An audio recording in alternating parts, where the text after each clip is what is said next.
throughout the last couple of weeks.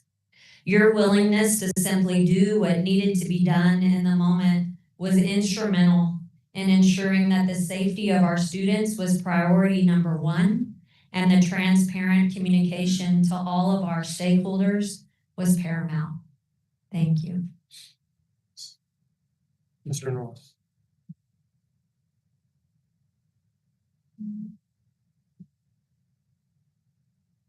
Good evening, President Pratt, Mr. Cruz, members of the board. It's been a busy couple of weeks since fall break, so bear with me here. I want to start off by recognizing everyone who helped make Red Ribbon Week such a success at Rincon-Vista. Shelley Rue and Chelsea Morin for organizing and coordinating the entire week. Sydney Sickroth for presenting to students about what it takes to have a drug-free life. Cindy Kuhnman for making toy horses from scratch for our Western Day races. RVMS classroom teachers for delivering lessons during our home base and supporting meaningful conversations with students. And a especially big thank you goes to our RVMS PTO for donating gift cards and supplying materials and supplies for the lunchtime activities we had that week. I also want to take a moment to recognize our NJHS student and our NJHS staff sponsor, Matthew Kolodowicz and Kevin Abbott-Spitzer, for organizing and leading our Make a Difference Day projects. Their hard work and leadership resulted in several projects that truly improved our campus, including repainting the red curb in the drop-off pickup loop, sanding and varnishing science tables, painting benches and railings, landscaping, picking up trash, and so much more. I want to recognize Lorraine Farrow, a science teacher at Rincon-Vista, for leading a Create and Innovate workshop on Nearpod last week for all Vail teachers. Her session was focused on learning how to create interactive slides with sets, closures, and engagement content. I want to recognize Mary Catherine Scruggs, an 8th grade ELA teacher at Rincon-Vista, for organizing and hosting RVMS's Campfire Night. This special fine arts event gave the RVMS community a chance to enjoy student performances, artwork, and hands-on activities that truly showcase our students' talents. A big thank you to Eric Ellison, our band and orchestra teacher, for organizing our 6th, 7th, and 8th grade band and orchestra concerts. Each performance featured fun Halloween-themed music, creative instruments that aren't typically instruments, but he turned them into instruments, that were found on stage, and a costume contest as well. Last but not least, I want to recognize April Bunting, our choir director, for co-coordinating a fantastic choir concert alongside the choir directors from Micah Mountain and Desert Sky. Students performed Halloween-themed songs in costume, bringing great spirit and excitement to the event. Thank you. Thank you, Mr. Norris. We have a few other district-wide recognitions I'd like to add as well. We are coming to the close of some of the fall extracurricular activities, and we have a number of noted performances. Many of them are fine arts related at this point. Empire and Micah Mountain's orchestras individually received excellence ratings at the Arizona Band and Orchestra Directors Association Fall Festival. Empire and Micah Mountain's choirs also received excellent ratings. Both of those, an excellent rating is the second highest rating possible, which leads me to the Cienega Choir, which earned a superior rating, the highest rating possible at the same festival. I also want to note that this past weekend, the Cienega Marching Band placed second in the state for Division 4A of all high school bands. We've been doing high school marching band at Cienega. This is its 25th year, and this is their highest performance ever. And that is saying something for a pretty distinguished band program. Lastly, or not lastly, I have two more items. Today, Empire High School was recognized by the Arizona Department of Education for this Arizona State Blue Ribbon Award. Until this year, the Blue Ribbon Award was a nomination that was done by the United States Department of Education. That honor was returned to the states to make that award. The same application process is in place, making its distinction no less than it would be if it was a national award. Empire becomes our third school to receive such a distinction, and received such a notification. Empire High School and our partners in Chinle from the Solly Elementary School were the two district schools recognized. It was quite an honor. And lastly, I just want to thank all of our parents and staff, numerous of them who are veterans for this past Veterans Day. And in particular and specifically, I just want to note the service and thank those on this board and at this table who are veterans, Mr. Chris King and Mr. Ed Buster for their service, and the spouses of veterans who also share that service, and Ms. Callie Tippett and Ms. Cindy Peters. That's all I have for staff student committee recommendations. Thank you, Mr. Cruz. The next item on the agenda is call to the public. This is for items not on tonight's agenda. If there are any, I do have some requests to speak. If there's anybody in the audience who has not turned one in and does wish to speak, if you could bring that up at this time. At this time, the board may consider and discuss comments and concerns from the public. Those wishing to address the governing board on items not on tonight's agenda may do so at this time. Speakers are requested to hold their comments to 3 minutes. In accordance with Arizona Open Meeting Law, board members may not respond, comment, or ask questions of the speakers regarding issues not on tonight's agenda. At this time, I have 7 requests, so I'm going to just go in the order in which I received them.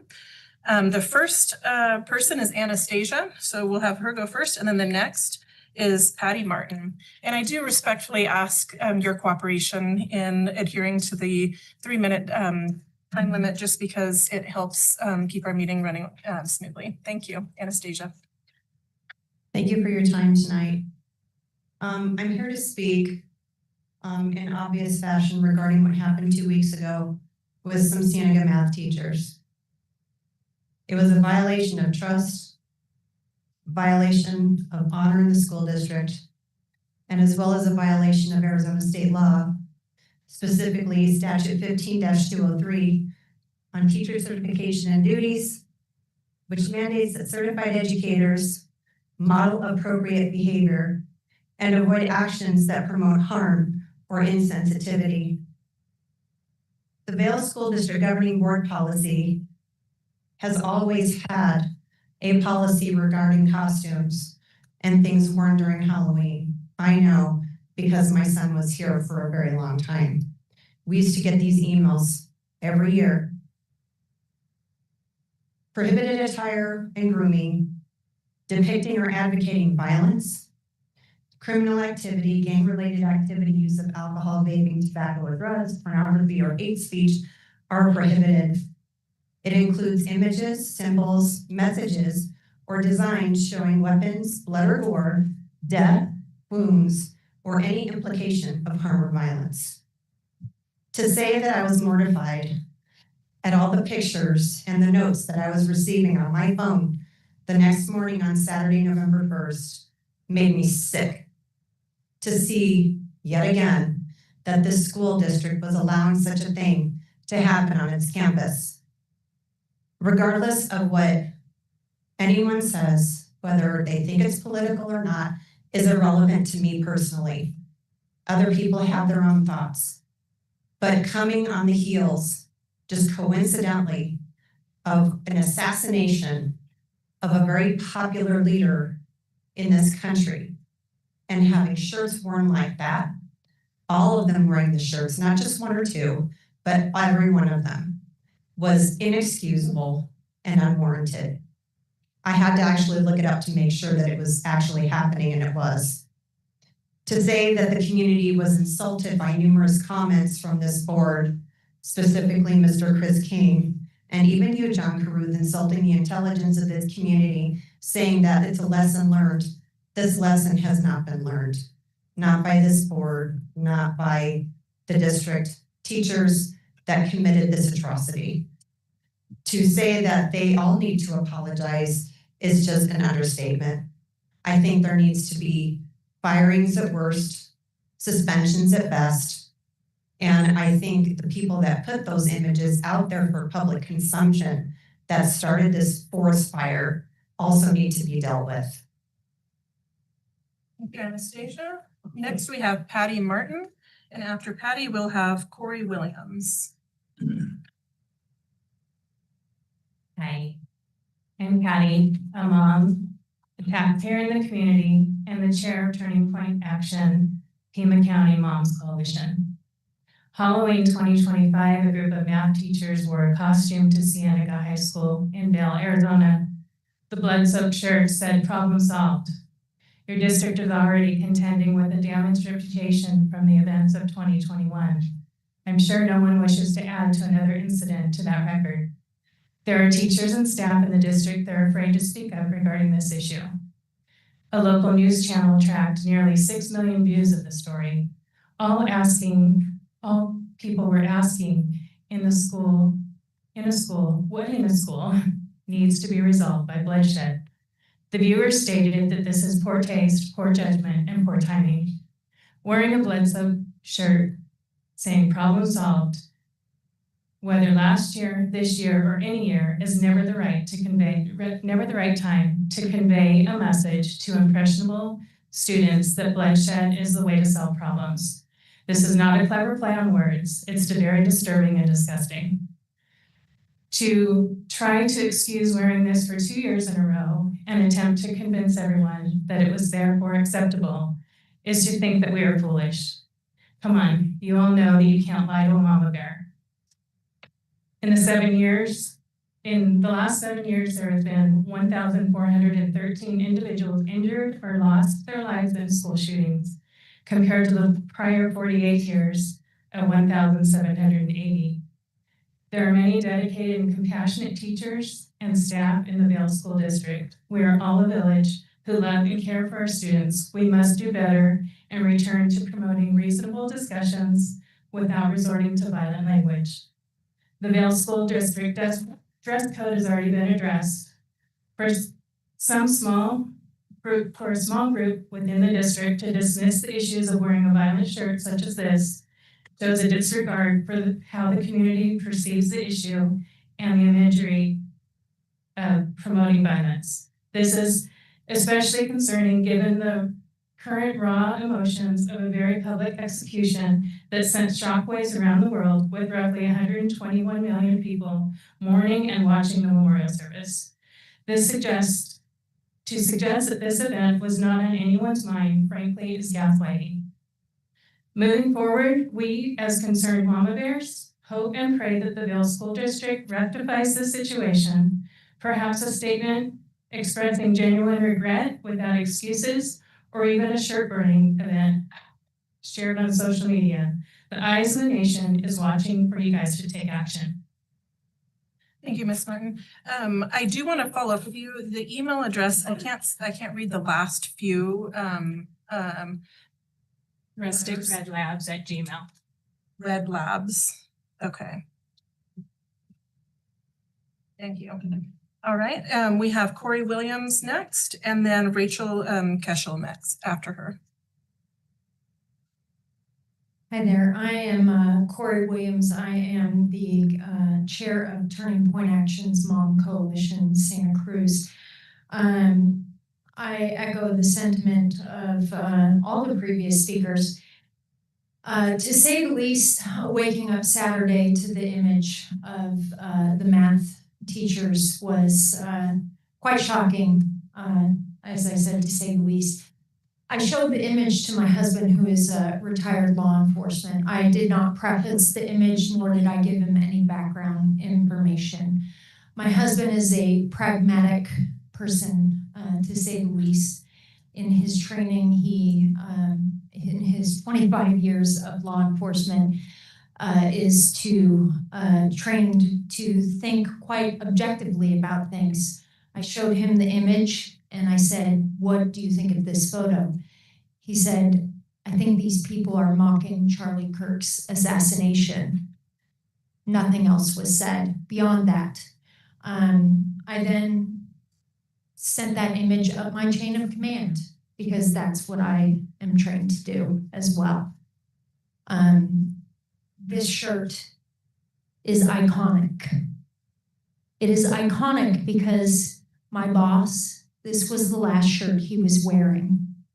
Children, high school students, they have access to social media, all forms of social media. My boss was assassinated on TikTok. He was assassinated on Facebook. He was assassinated on all forms of social media. High school students watched that assassination. He was wearing this shirt when he was assassinated. You would have to be some kind of person living under a rock to not be able to associate this shirt to the shirts that those math teachers were wearing. And to say that just because they did it 2 years in a row, 2 wrongs do not make 1 right. The math is not mathing. What they did was inexcusable. And our job as parents, as educators, is to protect the minds of our children, not to present our ideologies, to present our opinions, to present anything less than education. Halloween costumes should not be presented in this manner. We scrutinize our children's dress code all year long. That's what we do as educators. These teachers should have been scrutinized for their costumes. Thank you, Corey. Next is Rachel Keschel.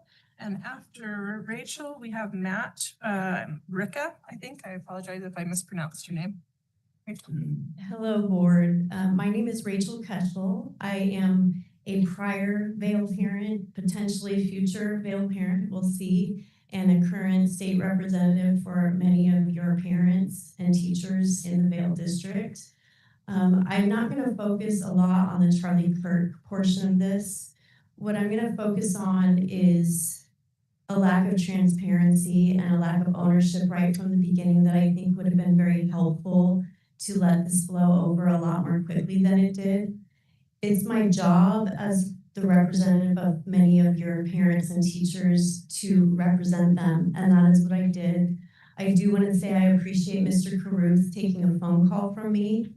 I did share with him that there were some just questions about the screenshot that Chris King shared online, and asked simply for real proof with a timestamp photo, which I am still waiting on.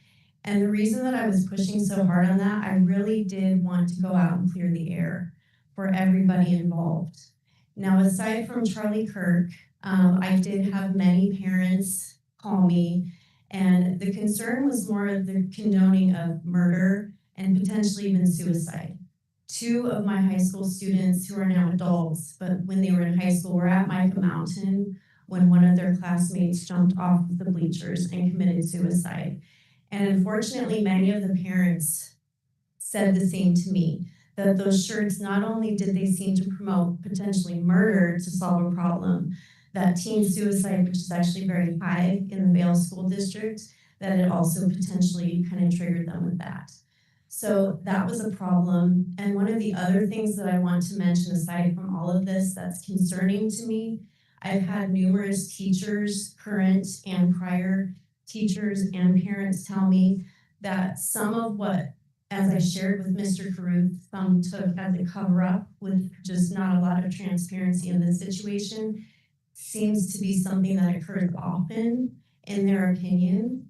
So if we can keep the dialogue open on that, I would be more than happy to do that, Mr. Caruth, on some of the current concerns where some teachers feel that they're being gagged when they speak out. There's been very concerning things regarding even the abuse of students that was covered up. And so I would hope you as a board would be open to talking to me more about that. But I really do want to set the record straight. I did finally have a parent reach out to me without calling me horrible names, and we had a really good conversation about the photo. She gave me very good evidence that it was indeed taken last year, so I want to say that here on the record, but I think there are many more issues to work on past this. Thank you. Thank you. Next is Matt Rika, and then Monique Kleindust is next.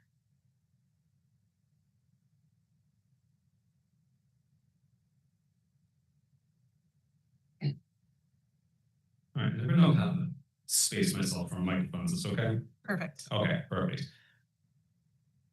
It's tiring how much politics is coming into the schools. And I say that as an educator. Worked for Vail for 8 years, still in education, remote with the district in Idaho. And it's maddening how people can bring politics into education every turn. So when I first heard about everything going on with Santa High School and the Halloween costume incident, my first thought was, good God, how's this going to be construed? And then, everything played out the way it did. And I found myself getting frustrated as an educator because, reading the comments on it. I'm not a Facebook person, my wife is, but I was looking over her shoulder, she had this very straight face, she was looking through these comments, and it was just, hate. And I felt that, not that it was directed at me, but just kind of as a member of that community, thinking, here's yet another attack on educators. What happened to the days when educators were held in regard as, arbiters of the future, the people who were going to raise the next generation, keep the world light, make sure that we had a good world to, roll in and whatnot. So it's maddening. And it's disheartening to hear so many people that are still on this and still calling for heads to roll. What is there to gain from having 8 teachers, an entire math department in a school fired? What lesson does that send? As educators, we're all about people learning from mistakes. We do the same for kids, we should do the same for adults. Kids, we have a talk with them, we expect better. Adults, it's no different. Or something like that, but we expect better. We give second chances. Where are the second chances for everyone involved in this? Is what I want to say broadly to the community. And you've given that to these teachers. And I applaud you. And I was worried a couple of weeks ago or last week that I was going to be coming out here saying don't fire. And I'm glad to hear, I'm glad to see that you've had their backs throughout this whole process. So I applaud you for that. And everybody who has provided support at San Diego for those teachers and for the students. The community has come together and it feels good. There's just a lot of good news out there these days, it feels like. So so I'm glad to see that. There was a quote in a statement that was put out there that said, in the state like Arizona, where we champion free speech but hold sacred the principles of civility and safety. And it's sad to ask, where is that from the people that are speaking the loudest about accountability and whatnot? So that's all I had to say. Thank you. Thank you, Matt. Monique is next, and then our last is Anthony Dunham.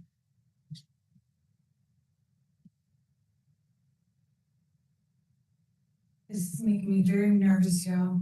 Please bear with me. Hello, my name is Monique Kleindith. I would like to speak about the Halloween photo. There were several incidents, I feel. There was the photo, there was the sharing of that photo by the district, and then there was the district's response to the outrage that it caused. Charlie Kirk could have been my son. Like my daughter, a recent Andrada grad, he was articulate, bold, loving, and full of promise, but he was cut down, and his mourners ridiculed. So yes, I had a very visceral reaction to that photo at 5 o'clock Saturday morning. I wanted answers. The answer I received was the deletion of the photo as if it had never existed, and then a poorly phrased attempt at gaslighting. It was this that prompted me to share the incident across the state, like J.T. Harris and KDOA, my dad and Kingman. From there, as the internet does, it went out into verse.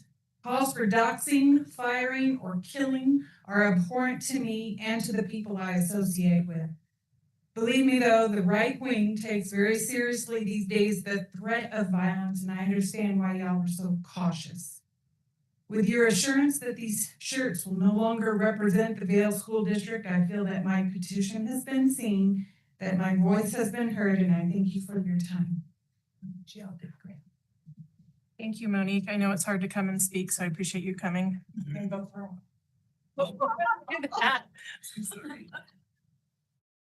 Our last speaker is Anthony Dunham. Good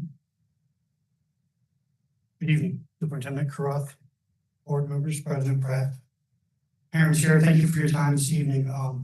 I, as all of the previous speakers, would like to speak on the Halloween picture that went out on the 31st. I'd like to open by talking about a statement that every student in the Vale School District is familiar with. I'm a parent of 3 students in this district, and that is the ACT statement. Y'all could probably say it with me. So let's go over the ACT statement for a minute. Well, let's start with something first. The book of James out of scripture tells us that whoever knows to do the right thing and fails to do it, for him it is sin. While I recognize that not everyone here today is a believer in Jesus or the Bible, I bring this verse up because it highlights the district's philosophy of the ACT statement and of James, the half-brother of Jesus. And that philosophy starts with, are respectful and trustworthy. Did you catch that right off the beginning? Trustworthy? When the district puts out a statement denying any involvement in the assassination of these brave women's boss, and the gentleman that I sat down with a week ago, who was Turning Point Action's regional director here, and they're still reeling from the assassination of their boss, and you guys say, we don't see the connection, and immediately begin gaslighting the public, I would say that you failed the first point of something you drill into our students every day. Our elementary school students can sing it in a song because it's so drilled into them that we act, we act, we act. Yet the board and the superintendents of this school can't even hold themselves to the same standard. So the question I ask, is it rules for the collective me and not thee? Is it a do as we say and not as we do? The second part of the ACT statement is we care. We care about each other. Did wearing those shirts on Halloween really show that you care? I certainly don't think so. The last part, though, is one I can't wait to get to, the T. This is the best part. It's my favorite one. Take responsibility. This is something that as parents and as educators is drilled into our kids. Take responsibility. The 2 schools that my 3 kids are in, 2 at one elementary school and 1 at the high school in this district, every time I get a call from a teacher or an administrator, the first thing I tell them is, I'm a parent that holds my kids accountable. My kids are not perfect. Tell me what happened. If this board can't hold themselves accountable and is not willing to take responsibility for their actions, how can they insist that this statement be drilled into our students? On the 31st of October, not only did that shirt go out, but substitute teacher Jordan Cho was offered a full-time position. 3 days later, on the 3rd of October, she went on Garrett Lewis's show.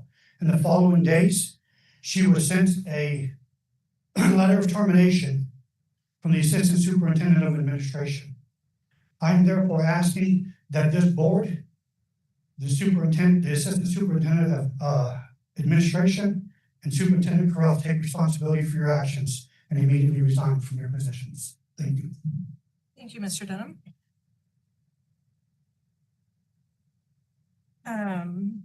Pursuant to open meeting laws, we can respond to criticism. Mr. Kirk, would you like to respond, make any kind of clarifying statement? Sure.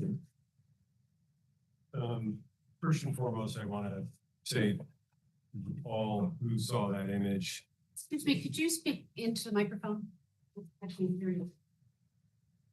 Certainly. I'm sorry. Can you hear me now?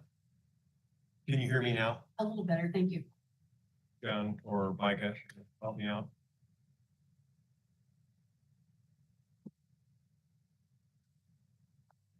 To all who saw that shirt and saw Charlie Kirk, I am sorry, truly sorry.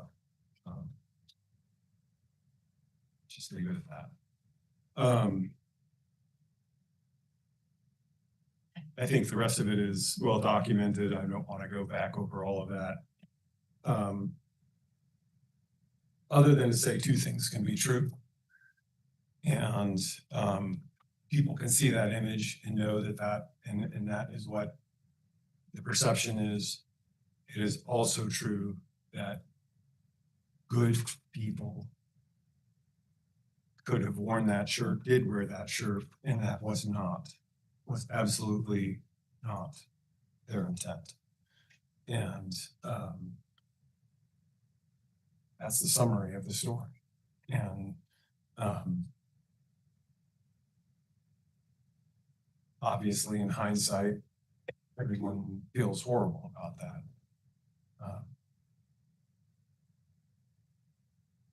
I want to clarify a couple of things. There was a lot of questioning about the validity of those and so on. We have clear evidence and public record of email chains, which are public record, have to be kept. They go back to October 30th, October 31st, 2024, that include the image of teachers wearing those shirts. They were wearing them in those shirts then, as they did this year, in their minds, and relating to math problems and in support of a student-sponsored zombie run after school. Not making any further statement or judgment around that, but that's what that was about. And as for the last issue brought up around Mrs. Ochoa, I can get into more of that if that item is on the regular agenda. Happy to talk more about that. Other than to say, if it doesn't get pulled, Mrs. Ochoa, for a very short period of time in 2023, was a paraprofessional educator, supporting students in special education. In December of 23, she moved to sub status. She subbed for a very short period of time from December 23 to March of 24. And all substitutes who are inactive for a period of 6 months or more are moved to resign due to inactivity. And that's all dated in a memo from October 21st of this year. In regards to that practice, it's something. That's all I have to say. Thank you, Mr. Kruth. We'll move on to our next item, which is acknowledgement of public requests to speak. This is the opportunity for the public to talk about items on tonight's agenda. At this time, I do not have any requests. Is there anybody here wishing to speak to the board tonight on items on tonight's agenda? Not seeing any, we'll move on to correspondence and reports. The first item is superintendent's report, Mr. Kruth. No further. Thank you. Our next item are board reports. Do any board members wish to make a report? Fine. Ms. Tibbet, sorry.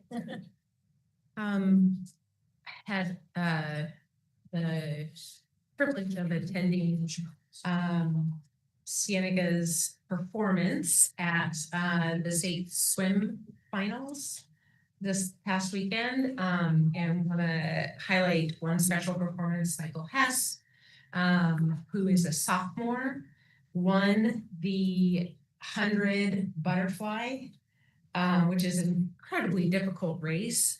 And as a sophomore, to pull that off, and then placed in the top 10 in the other race that he was in that day. So an exceptional swimmer. And the whole boys team, which consisted of 10 athletes, a very small team, pulled off 9th place in the state against teams that have much larger groups of kiddos, likely because they live in communities where the county has invested in infrastructure that would help develop swim talents. They performed very well.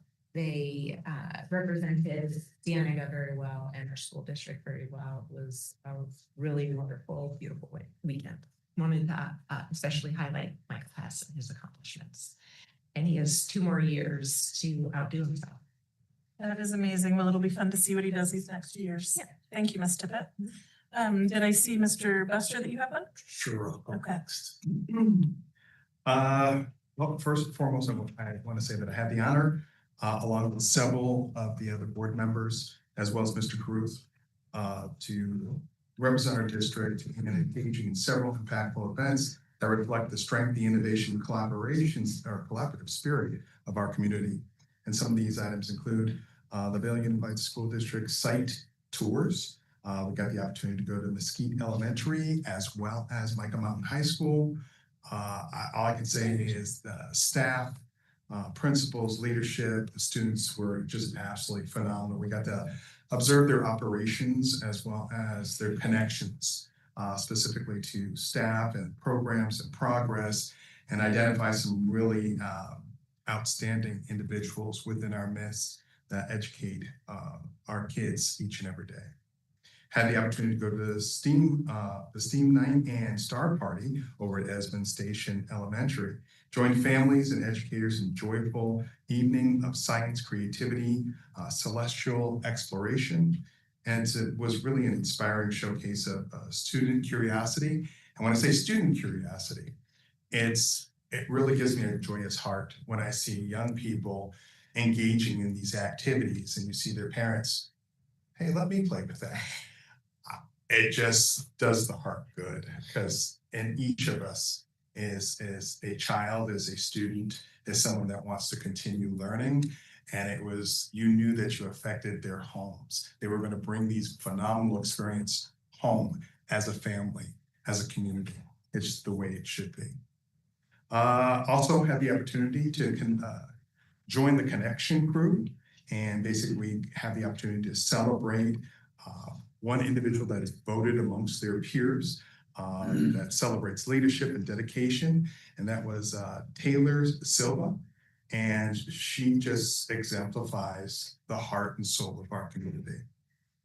Beyond that, as a member of ASBA, or the Association School Board Association, I got to represent as being a part of the nomination committee meeting. And basically, we are the ones that vet all the individuals that are seeking opportunities for higher office. So I want to thank Mr. Chris King for that opportunity to greater serve not just the Vail community, but be a representative on ASBA to serve the Arizona community. Beyond that, as a member of the ASB Black Alliance and caucuses, we had a directors meeting and we participated in kind of the strategic development as we move forward, celebrating equity and advocacy as well as collaboration across Arizona school boards. And Madam President, that ends my remarks. Thank you, Mr. Bester, and thank you for all the ways that you represent us well.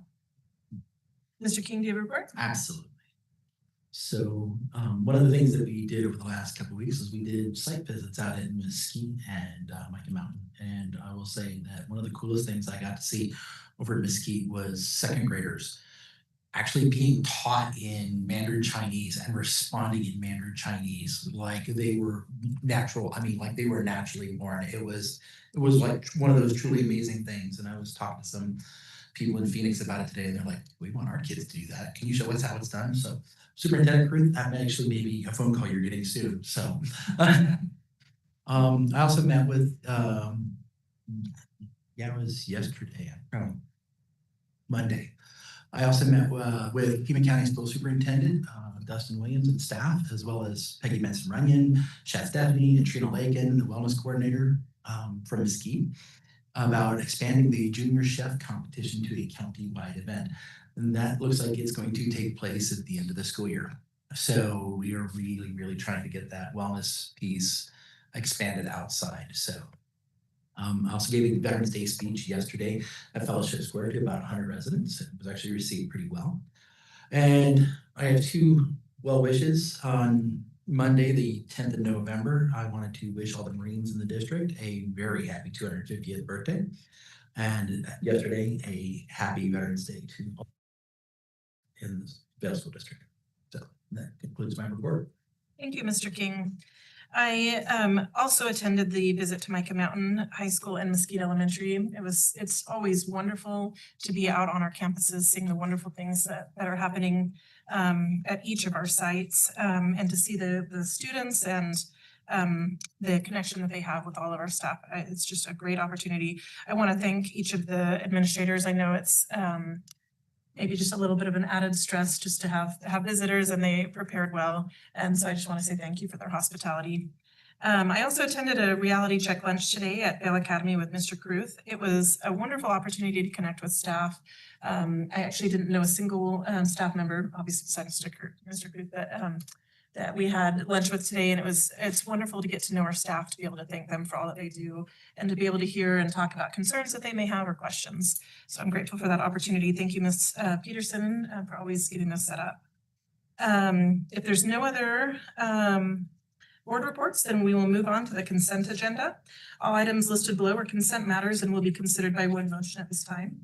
There'll be no discussion of consent items. Any board member may remove an item from the consent agenda by request. All items not accepted and approved as part of the consent agenda will be considered individually. Do any board members wish to pull an item? Mr. King? Yes, I'd like to pull item K for further discussion. Thank you. We will pull item K. Mr. Cruth?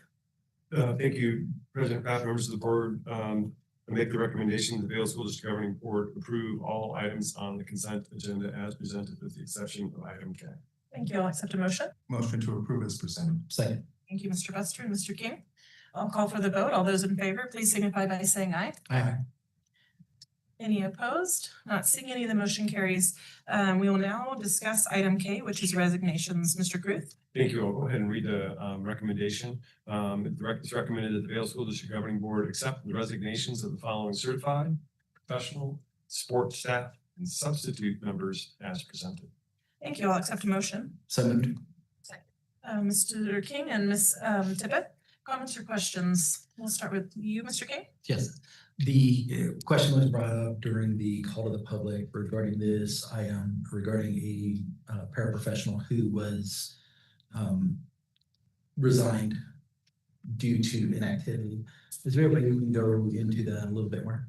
Thank you. Mr. Cruth? Thank you, President Pratt, members of the board. Yes, all substitute positions, and in this case, this was a classified substitute, or sign a document making them aware of the requirements as a condition of being a sub.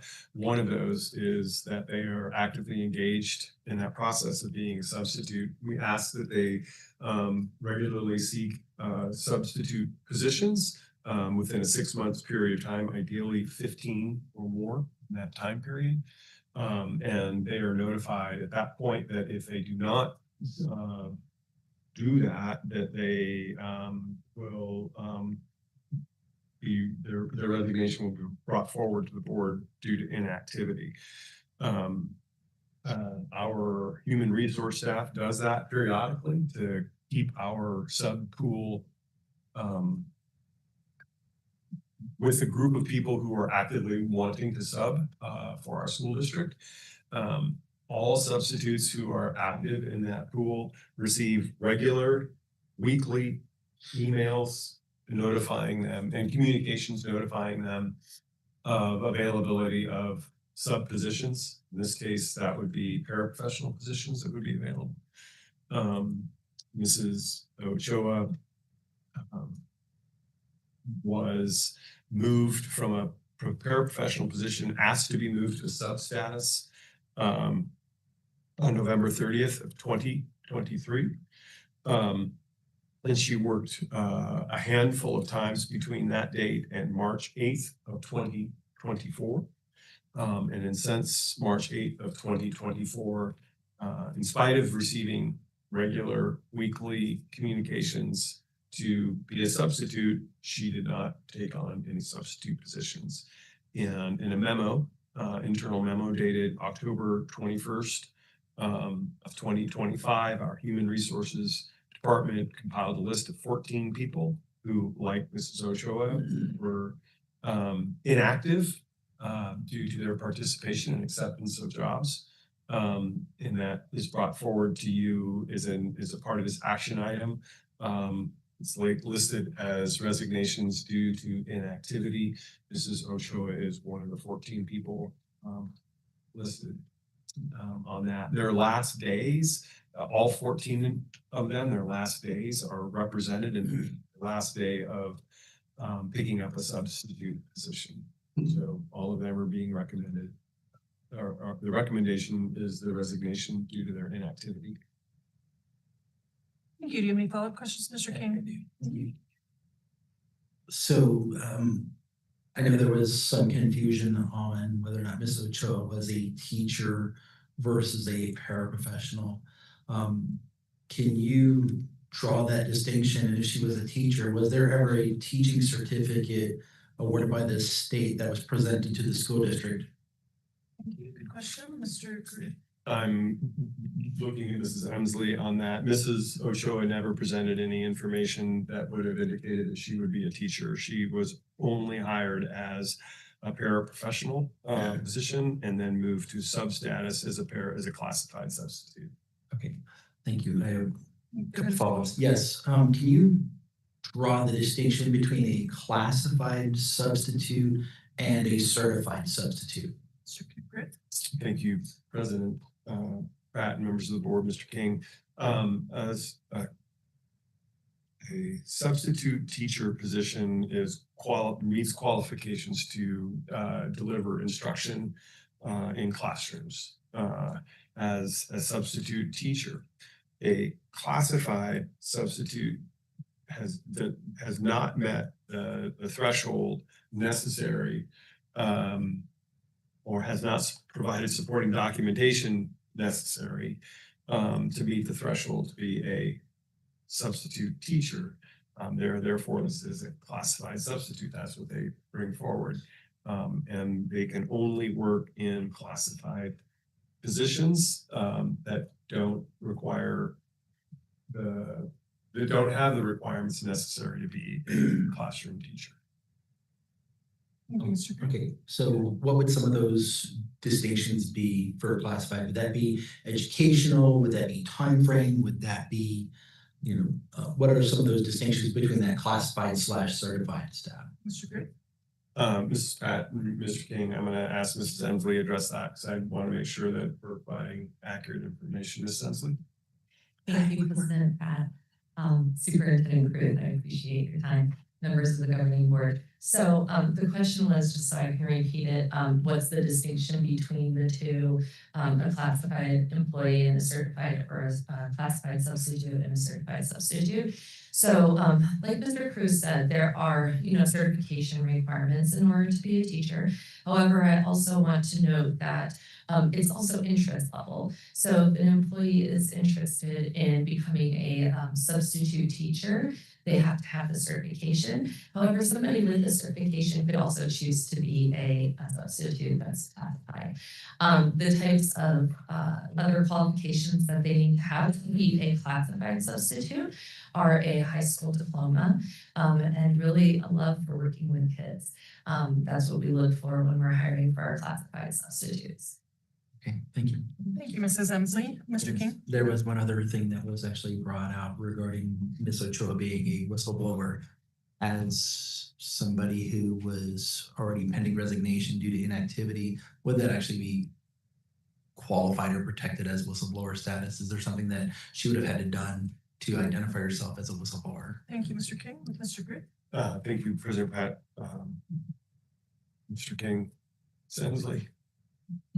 Yes, thank you, President Pratt, Superintendent Cruz, members of the governing board. From my understanding of the situation and the whistleblower status, that this does not apply in this situation. She was going as a recommendation to resign due to inactivity, and so therefore is no longer an active employee of the district. And just to follow up, in order to be, one of the fundamental issues of being a whistleblower is it has to not be public information. The information with which she was bringing forth the concern was very public. Thank you. Thank you, Ms. Emily. Thank you. Any other comments or questions? Mr. Cruz, I do want to just reiterate, this is a regular occurrence that appears on our agenda almost every time, correct? Not almost every time, but regularly, periodically throughout the year. Our human resource staff prepares this document.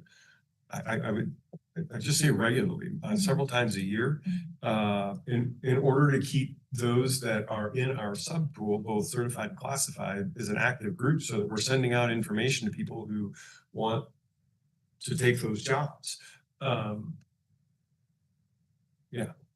Thank you, Mr. Crew. Thank you. If there's no other comments or questions or clarifications, we do have a motion and a second on the table, so I'll call for the vote. All those in favor, please signify by saying aye. Aye. Any opposed? Not seeing any, the motion carries. We'll move on to old business. Our first item is High School Transportation Zone Committee. This is also an action item, Mr. Cruz. Thank you, President Pratt and members of the board. I'm still navigating our new, we're on item 5, correct? I had to Yes. scroll for a while, so, thank you. This is this was a study item at our last board meeting, as you are well aware. A committee comprised of parents and staff have been studying the issue of how to balance high school enrollment, issue of transportation zones, and the consideration of how to balance that enrollment with those transportation zones. And the recommendation that was brought forth was to actually do two attendance boundaries for our larger comprehensive high schools, like Mountain High School and Cienega High School. I'll just, Mrs. Dabney did a fantastic job along with Mr. Hurley in leading that group. I participated as well. And I'll just have her do a quick high-level overview of that process and where we are today. And after she's done, I'll go ahead and make the recommendation. Mrs. Dabney? Thank you, President Pratt, Mr. Cruz, and members of the board.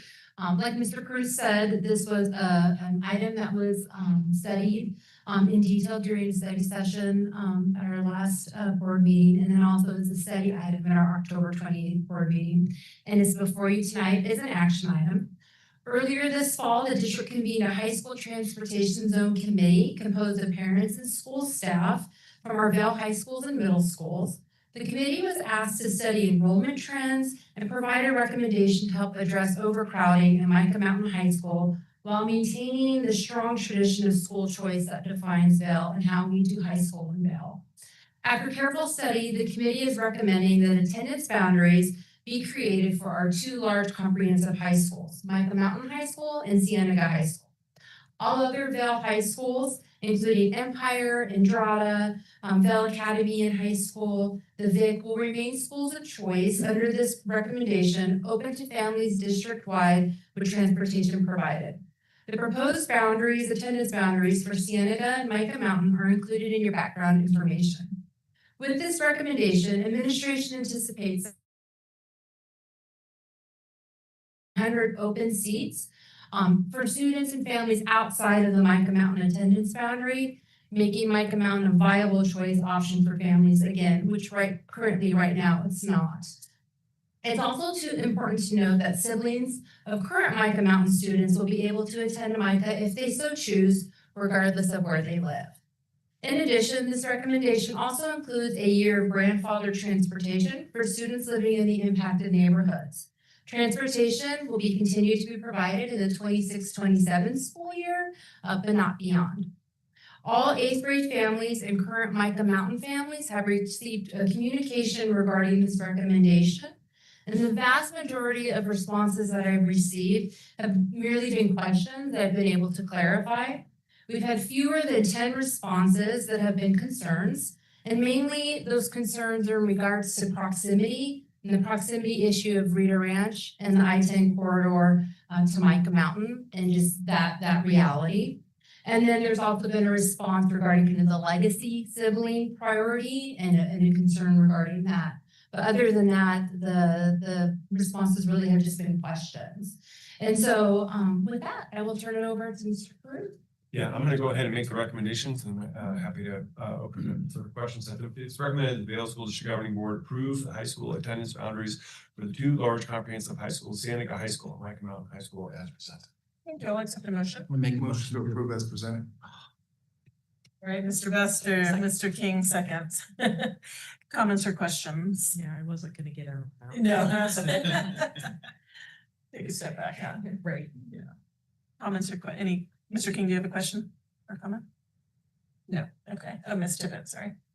I just wanted to just share a couple of words and thoughts about this process that we've gone through. I hope parents know that from the get-go, from the introduction of Micah Mountain into our school district. The desire has always been to thread the needle and get that tied up perfectly on attendance. And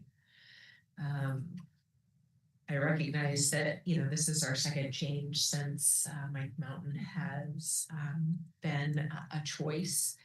And I recognize that can be hard. But I think we all recognize that the current situation was something that had to change because we were overcrowding the school's capacity. When we were there on our tour, got to hear kind of what those classroom numbers look like, so forth. And so I really appreciate the approach of inviting parents, inviting staff to the table as we make another difficult shift. And in all honesty, attendance boundaries are a whole new thing for us at high school here in our community. And so this does mark a significant shift, and I can understand concerns and questions around that. But I think we have learned a lot over the last couple of years, and I think that we have come to a conclusion that I think will provide healthy attendance at Micah Mountain, so healthy attendance at our other middle school district schools. We're really grateful that we have the emphasis on school choice and school models that are unique and different, and then 2 large comprehensive high schools with similar programming, and so that we can draw that distinction. And just share my experience as a mom of 2 Cienega kiddos who have loved their school, had great experiences, and have one gone out to the world and been very prepared educationally, and just in leadership and handling himself, and another one who is going on 40. 16 going on 40, who is also being really well prepared. And so thank you to everyone who's worked in this process, and also just want to share my experience of Cienega as an excellent A+ choice. Thank you, Ms. Tippett. Any other comments or questions? Mr. King? So I received a total of 5 emails regarding attendance boundaries, and some of them were supportive and some of them not so much. But I do want to, extend appreciation to the committee for actually coming together and doing that hard work of, you're not going to please everybody. So, and, they say the definition of insanity is doing the same thing over and over and over and getting difference, and not getting any change, basically. So we're seeing that there needed to be a change, and we're addressing it instead of just continuing to beat our head against the wall and field complaints.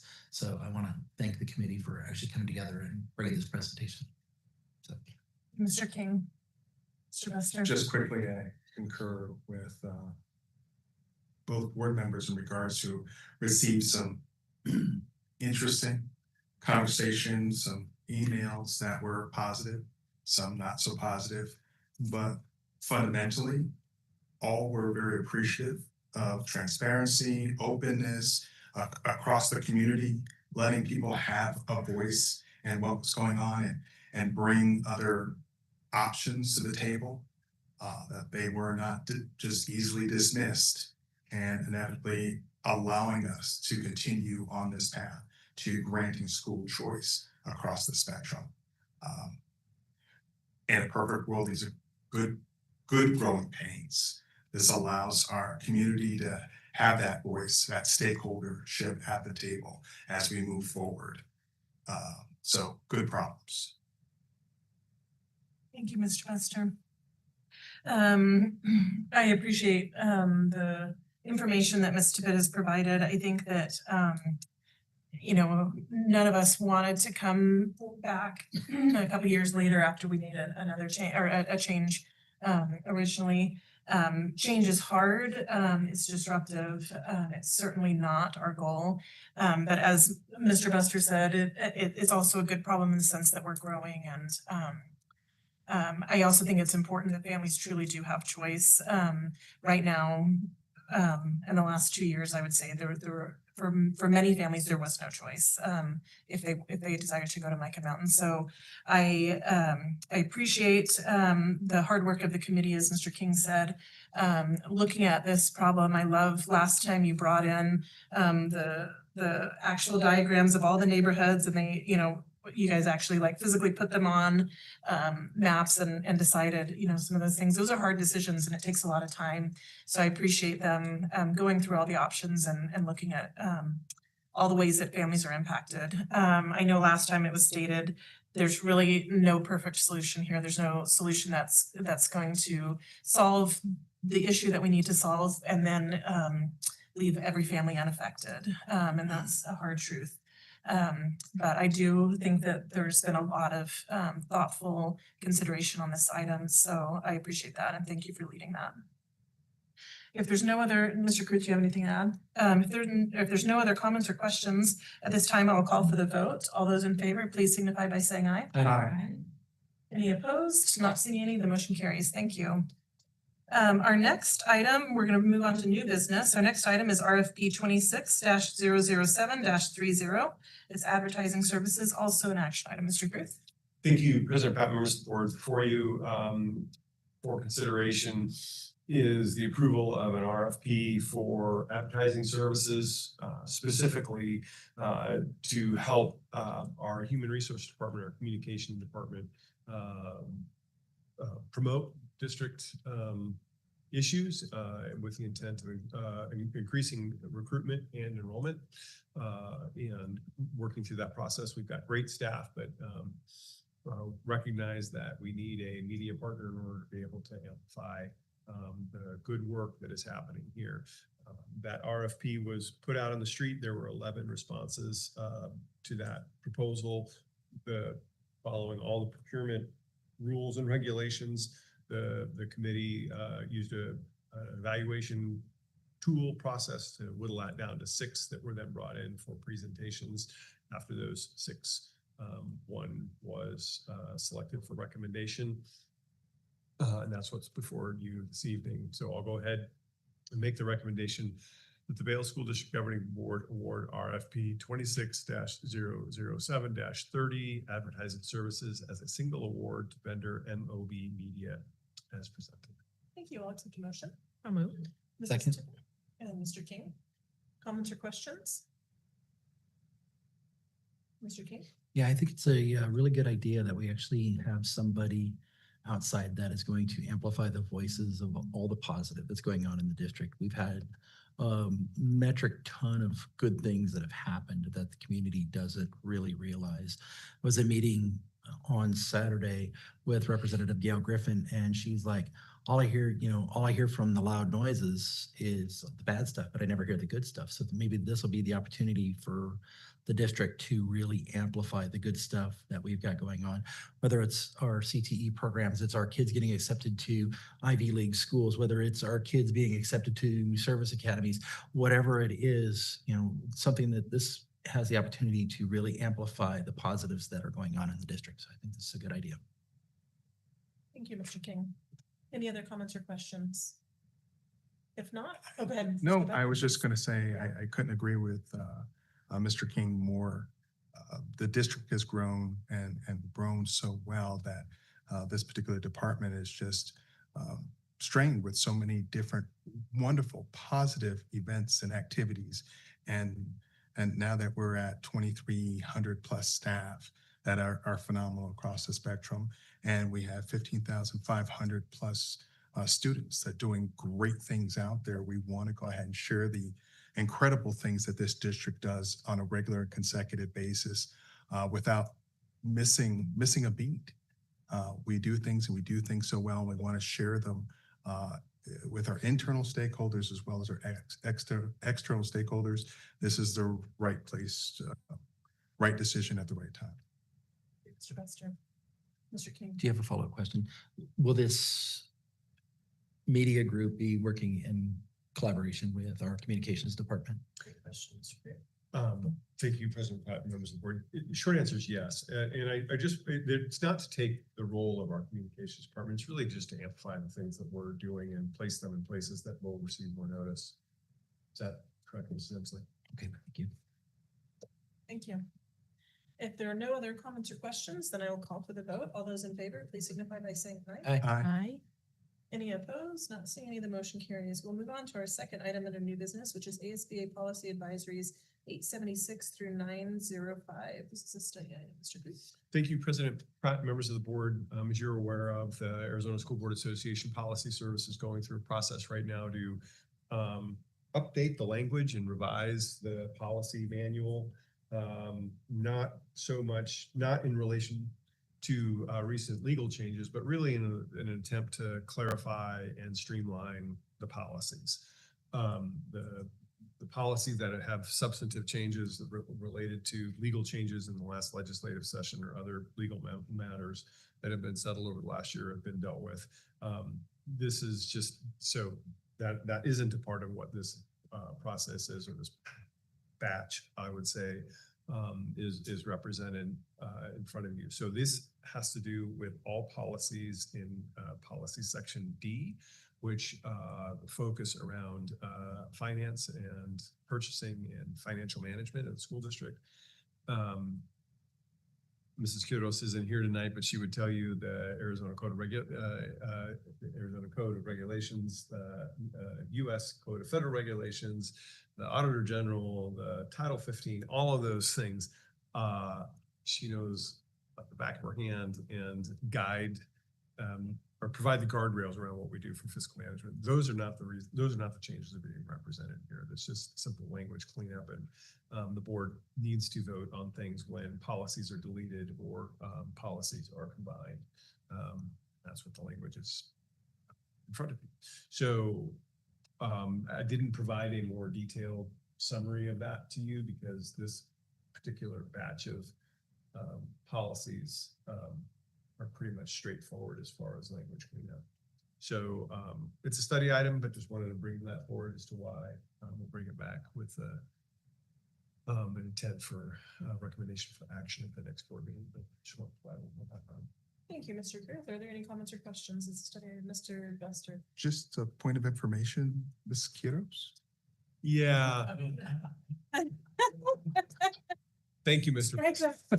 Right got from the records. Miss Lenhart. Yeah. It's gonna haunt me. She won't.